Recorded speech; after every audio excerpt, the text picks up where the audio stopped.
here. Yeah, it's just bolted on there. Okay, so we're going to bolt the starter to the engine.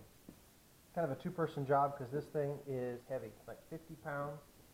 So we've got these windows in the side of the starter adapter that are milled in. And so what that allows us to do is have access to put the bolts on. Bolts are a 12-point head, reduced wrenching head.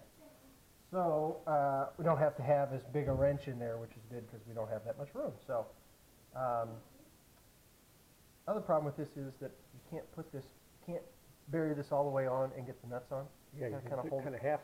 Yeah, almost there, but quite. Oh, that's heavy.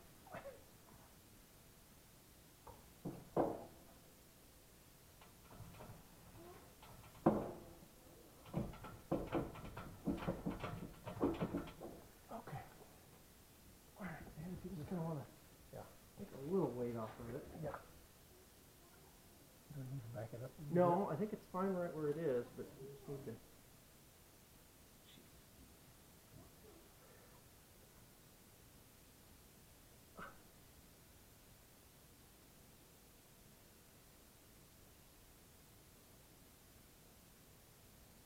Jeez. You're too big. Yeah.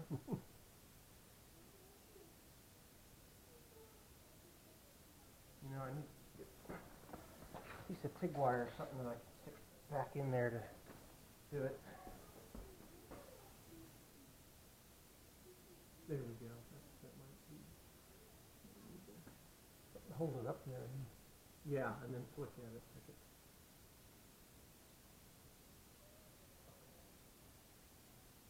So these studs I had to replace and put longer ones in because with the added thickness of the adapter, you can pull it back against it. You know? Pull it back to you. Yeah, there we go. Added thickness of the adapter, the studs weren't going to be long enough, so.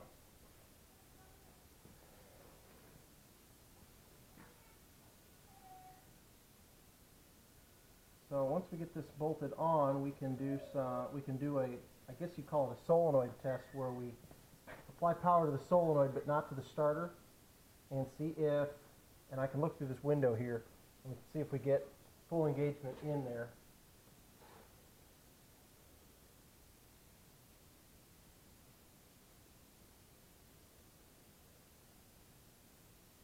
This is a long time coming here, Dad. This is the first time we've ever bolted the starter onto the engine. Yeah.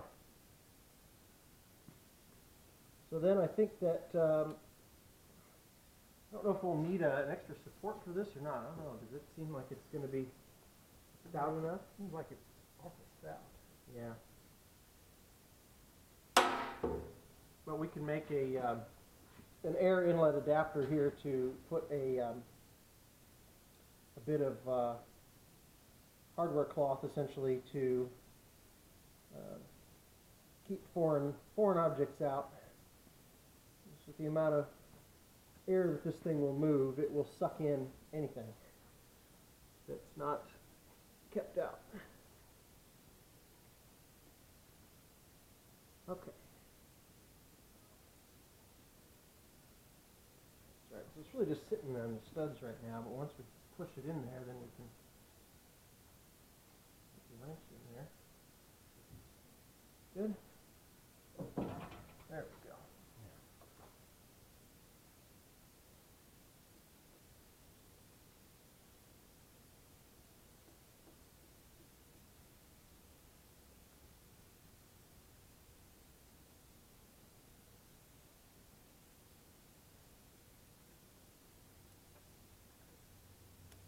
We don't have to get this killer tight or anything like that now because I'm sure it will be off again.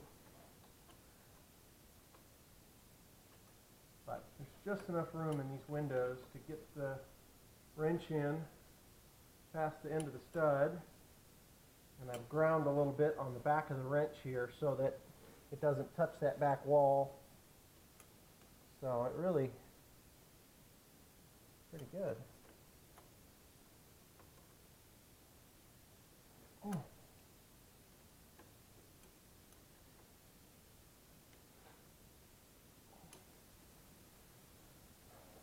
wow. There. So we should be able to put a ground there, and instead of putting 12 volts there and doing the solenoid, we should be able to put 12 volts onto the solenoid connection, get the solenoid to throw without turning the motor. So,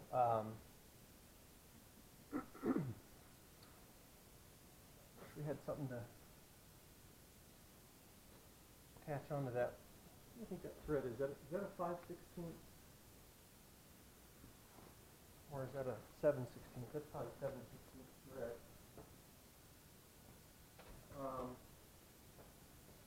Just so we can kind of see. What if this would jam on there?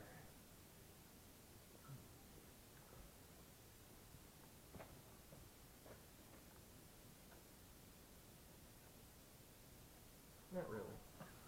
A piece of tubing. Yeah, there's something to stick on there. Almost wish I had just like a blob of clay and a something or other, but You're supposed to be able to see something in there. nope.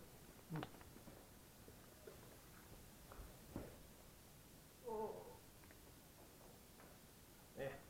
Well, anyway, let's grab a.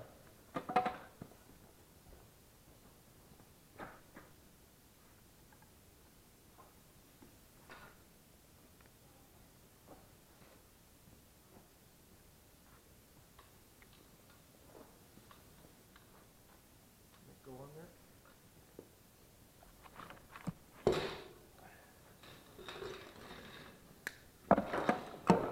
So what we'll do here is connect one of our batteries, just 12 volts.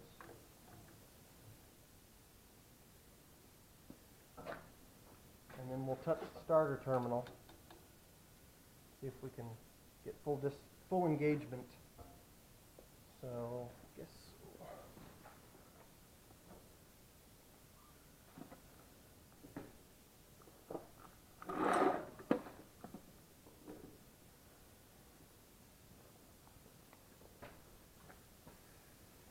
I can just hold something on there. Right? Yeah. We'll hold that on. Yeah, I think it might go in that far. Yeah. Let me just grab a blob of tape or something, Dad. I'm just jamming on there.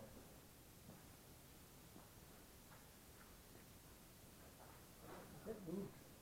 What, an inch? Yeah, I think that we found the displacement was like 1.1 inches or something like that.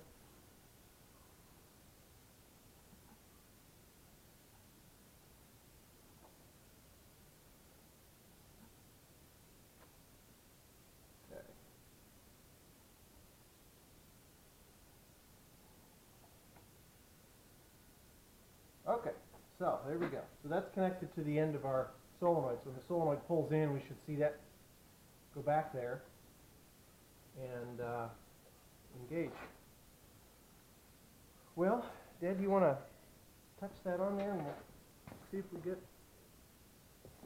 just on that terminal there? Ready? Yep. I don't think that's full engagement, is it? No. Okay, let me move this just a little bit here. Yeah. Okay, try it again.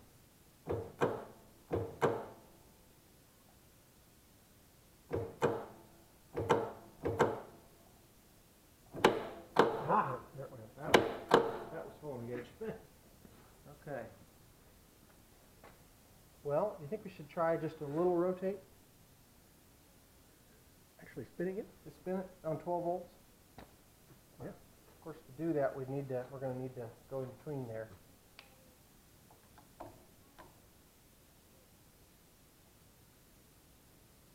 Right? Yeah.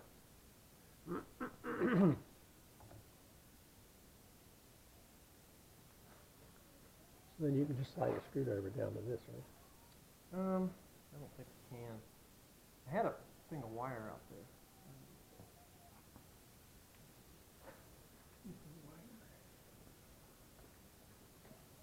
A piece of 12 gauge. Here it is over here.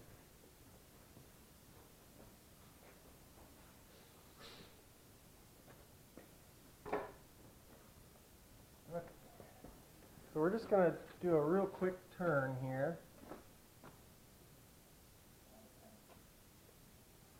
Better for worse. You ready to pull that wire out there? Yeah. We lose a terminal or something.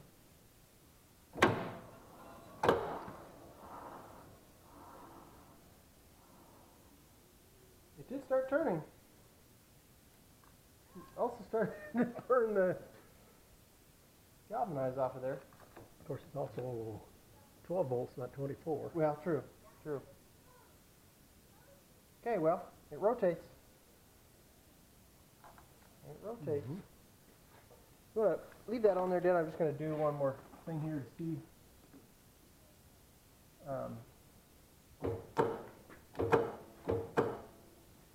Yeah, see, we still need to maybe work on getting that to engage more reliably, you know.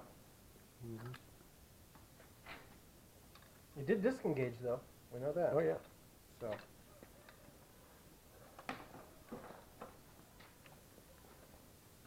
Alright, so what we've learned here is that